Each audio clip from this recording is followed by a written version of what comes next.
This podcast is brought to you by Progressive Insurance. Do you ever think about switching insurance companies to see if you could save some cash? Progressive makes it easy to see if you could save when you bundle your home and auto policies. Try it at Progressive.com. Progressive Casualty Insurance Company and Affiliates. Potential savings will vary, not available in all states. Hey, I'm Ryan Reynolds. Recently, I asked Mint Mobile's legal team if big wireless companies are allowed to raise prices due to inflation. They said yes. And then when I asked if raising prices technically violates those onerous two-year contracts, they said, "What the f*** are you talking about, you insane Hollywood ass?"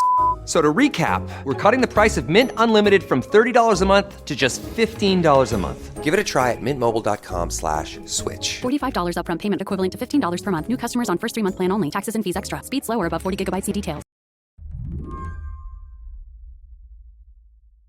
In mid-December, Eric Trump went to Abu Dhabi for a Bitcoin conference. These events are always a little wild. You've got cryptocurrency diehards. Some pay $10,000 for special event access. Others dress up in costume. It's, everyone from, radical libertarians to former Wall Street bankers who are super interested in crypto now.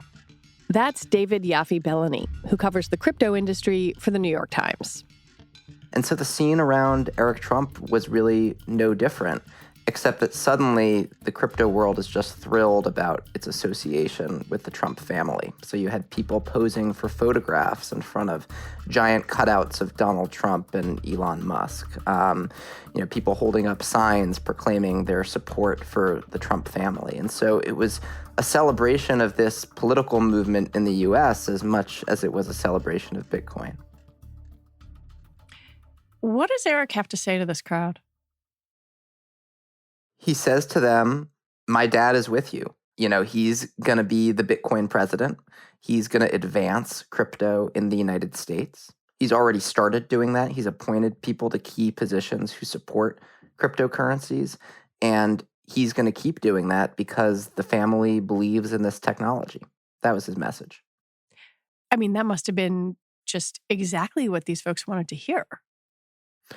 It was what they expected to hear, but they were thrilled to hear it again, let me tell you. I mean, this industry has sort of been in the political wilderness in the United States for years. It's felt antagonized by the federal government. It's been on the receiving end of lawsuits by the SEC. And suddenly there's just been this sea change where the new political elite in the United States is all in on crypto. That is happening just about the same time that Bitcoin recently hit this milestone of $100,000 valuation per coin. Are these separate events? Do they exist in some Venn diagram of coming together? What's the significance of Bitcoin hitting $100,000 while the Trump folks are ascendant and returning to office? This is not a coincidence at all. There's a direct cause and effect relationship here.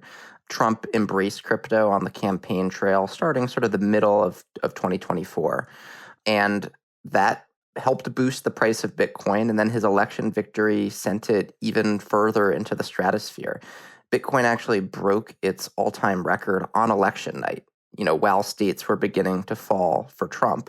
And the surge has just continued, since his victory was confirmed and, as he made sort of even more moves to kind of boost the industry.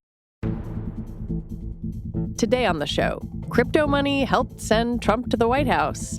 Now his administration wants to send crypto to the moon. I'm Lizzie O'Leary, and you're listening to What Next TBD, a show about technology, power, and how the future will be determined. Stick around.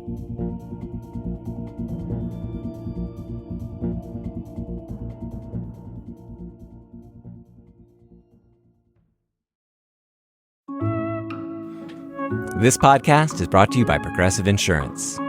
You chose to hit play on this podcast today? Smart choice. Progressive loves to help people make smart choices, and that's why they offer a tool called Auto Quote Explorer that allows you to compare your Progressive car insurance quote with rates from other companies, so you can save time on the research and can enjoy savings when you choose the best rate for you. Give it a try after this episode at Progressive.com. Progressive Casualty Insurance Company and Affiliates. Not available in all states and situations. Prices vary based on how you buy. It's always nice to get more for less. So here's a life hack that can automatically put some extra cash in your pocket. Discover will automatically double all the cash back you've earned on your credit card at the end of your first year with Cashback Match. So you could get some money for this holiday season and get more next holiday season. It pays to Discover. See terms at discover.com/creditcard. Just over 2 years ago, crypto was the butt of a lot of jokes. FTX had failed dramatically. Its CEO, Sam Bankman-Fried, was arrested, and the price of Bitcoin had fallen to roughly $16,000, a far cry from what it's worth today. Fast forward to now, the players on the board have changed, but many of the arguments for crypto have not. The sales pitch, at its most basic is still the same, actually. And it's that crypto is a way to get rich quickly. I mean, frankly, that's the main selling point to, people like the Trump family and also just to a lot of like average investors who are maybe getting interested in Bitcoin now. And the evidence is there for all to see, Bitcoin surging. The other cryptocurrencies have sort of gone with it. And so, the idea is that, this is a way to sort of solidify your personal wealth, essentially. But there are other aspects to it that have kind of helped the industry. One is that, mainstream finance companies, the kind of BlackRocks and Fidelities of this world, are, much more interested in crypto than they used to be. And mainly that's because the federal government earlier this year approved a financial product called a Bitcoin ETF, or exchange traded fund. ETFs are really popular on Wall Street. They're really popular with, just average investors who don't know anything about crypto. And so, that has sort of boosted crypto's mainstream legitimacy, and it's also become part of the industry's sort of sales pitch to the world. We are now kind of enmeshed in mainstream finance in a way that we've never been before.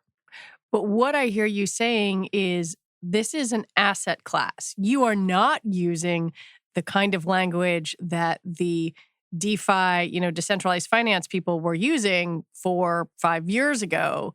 As in, like, this is the tool of the future. We can take away the central bank. This sounds much more like, yeah, you ride this thing up and down. Not completely unlike any other asset.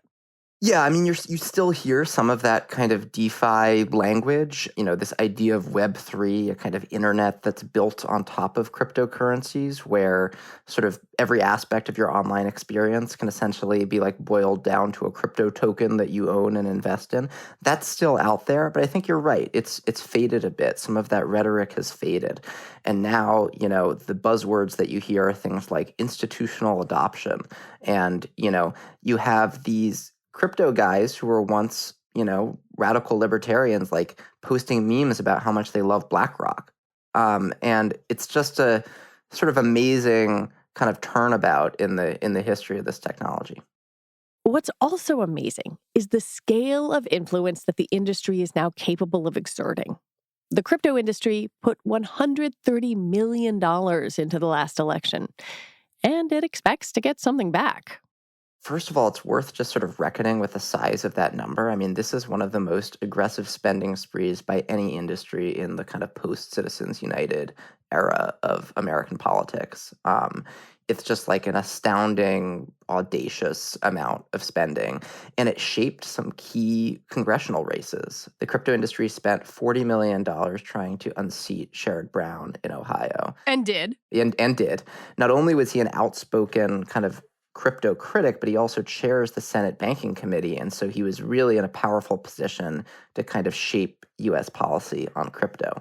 The industry, spent all those millions to defeat him, and they succeeded, and they elected Bernie Moreno, who, is a Bitcoin enthusiast who founded his own crypto business a few years ago. So they've replaced one of the most powerful and outspoken opponents of crypto with somebody who loves the technology.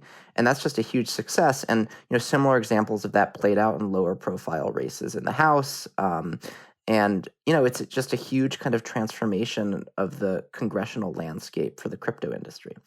And now that that's happened, the industry is thinking about what legislation can we push through that would improve our prospects. Yeah, what do they want? I mean, after all, they will have in Donald Trump an executive who says he's going to be a pro-crypto president. So presumably there are some, prizes that the industry wants. What are their goals?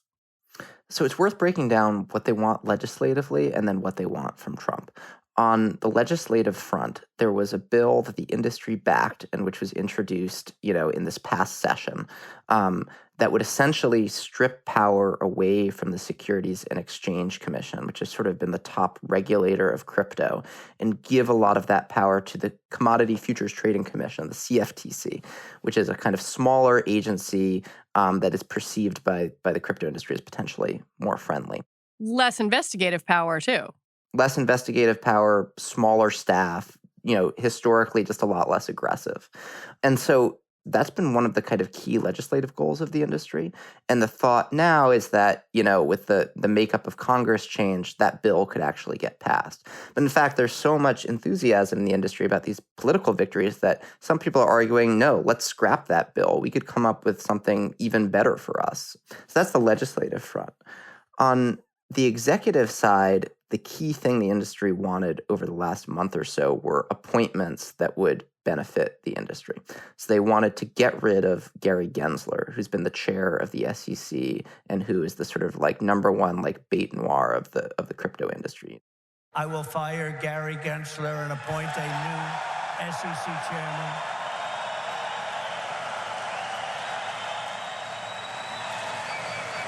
I didn't know he was that unpopular.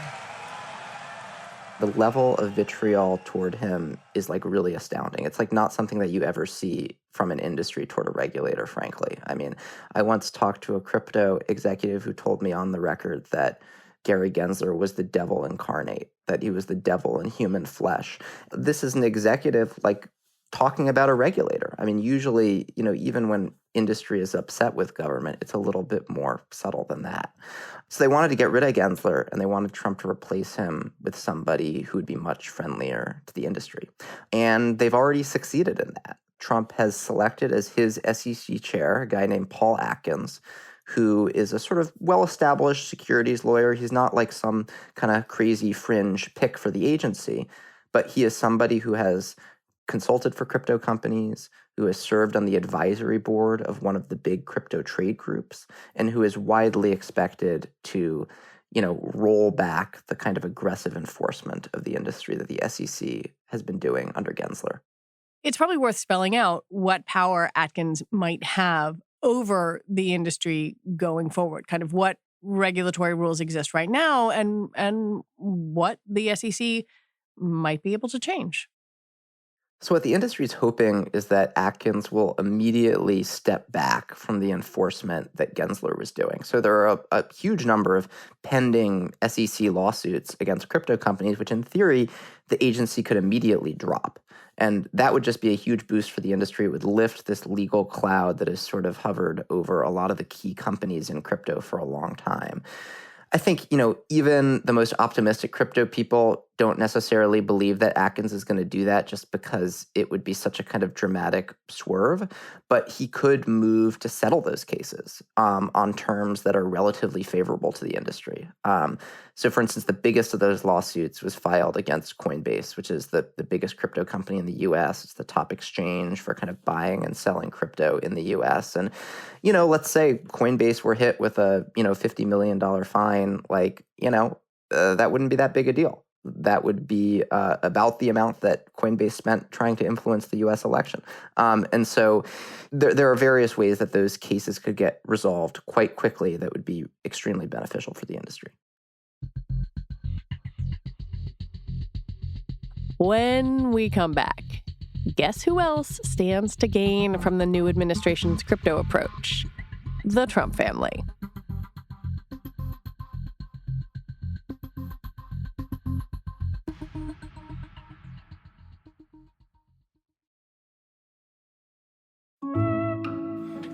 This podcast is brought to you by Progressive Insurance. You chose to hit play on this podcast today? Smart choice. Progressive loves to help people make smart choices. And that's why they offer a tool called Auto Quote Explorer that allows you to compare your Progressive car insurance quote with rates from other companies. so you can save time on the research and can enjoy savings when you choose the best rate for you. Give it a try after this episode at Progressive.com. Progressive Casualty Insurance Company and Affiliates. Not available in all states and situations. Prices vary based on how you buy. At Sierra, you'll always find apparel, footwear, and gear for 20 to 60% less than department and specialty store prices. But right now, it's clearance time, so you can save even more on everything you need to get active and outside. Visit your local Sierra store today. On the one hand, you have the Trump administration coming into office saying, we're here to be pro-crypto. You know, we are involved in crypto ourselves. On the other, it wasn't that long ago that Trump called Bitcoin a scam. And sometimes he just kind of says stuff. Like, does the industry feel like they are on a solid footing with the Trump administration? Like they are actually going to get what they want, or some of this might just be, promises that never get fulfilled? You're right. I mean, Trump has made all sorts of campaign promises in his political career that he didn't follow through on, and there's always a risk of that. But the difference here is that not only has he said those things, but he actually has a personal financial stake in getting those things done. And that's because, before the election, he helped establish a new crypto company called World Liberty Financial that he's, deeply involved in along with his sons, and which he directly profits from. And so if the SEC kind of takes the types of steps that the industry wants it to take, then World Liberty benefits and the Trump family benefits. Yeah, we talked about it with you the last time we had you on. Is there any indication that he might step back from World Liberty Financial? There's been no indication of that at all. And it's really interesting. It's sort of the kind of purest manifestation of the kind of classic Trump conflict of interest that we've been talking about since 2016, really. You've got a company that he is kind of directly invested in, which he directly profits from, and whose success hinges on federal appointments and regulations that he has direct control over. And so it's very simple and straightforward. It doesn't take any sort of mental leap to figure out how his stake in that company might affect the way he runs the government. But we can basically draw a line that says, the less regulation, the more embrace of crypto, the fewer enforcement cases, the richer Donald Trump gets, right? It's truly as simple as that. When World Liberty launched, it started a new cryptocurrency that's kind of associated with this platform. And that cryptocurrency is called WLFI, and it's being sold to the public. But the company announced that because of the sort of SEC enforcement of the industry, this token was only going to be available to accredited investors in the United States. And so actually the company's had a lot of difficulty selling this token, and they've missed a lot of the targets for selling it. But in theory, with a new SEC chair, that legal uncertainty is lifted and the token can get marketed to a much larger swath of the public. And under the compensation agreement that the Trump family has with World Liberty Financial, the Trumps get 75% of token sales. And so it's truly as simple as that. Let's say, the new SEC chair comes in, drops all of these suits, and, the next day, World Liberty sells $50 million worth of these tokens. 3/4 of that goes to the Trump family. So you can actually do the math very easily to see how much money they might make. Does any of this affect someone who doesn't hold crypto, doesn't want to hold crypto, is like, you know what? I have a 401k or maybe, bless them, a pension, and this all seems too wacky to me. Should they care? They should care, because what's happening is crypto is slowly kind of worming its way into the mainstream finance system. I mean, we talked about that with the Bitcoin ETF, but it's also true in other ways as well. There's a company called MicroStrategy, which on its face is just like an enterprise software company, kind of one of those sort of boring, 2000s era tech companies that's sort of been trundling along for a few years. But since 2020, MicroStrategy has sort of redefined itself by buying huge amounts of Bitcoin and just borrowing, tens of millions of dollars to buy more Bitcoin. And at this point, MicroStrategy's stock essentially acts as a proxy for the price of Bitcoin. It goes kind of up and down, sort of in line with what's happening in the crypto markets.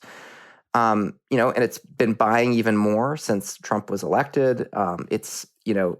Executive chairman Michael Saylor has all sorts of influence in the new political scene. And that company, MicroStrategy, is about to get added to the NASDAQ.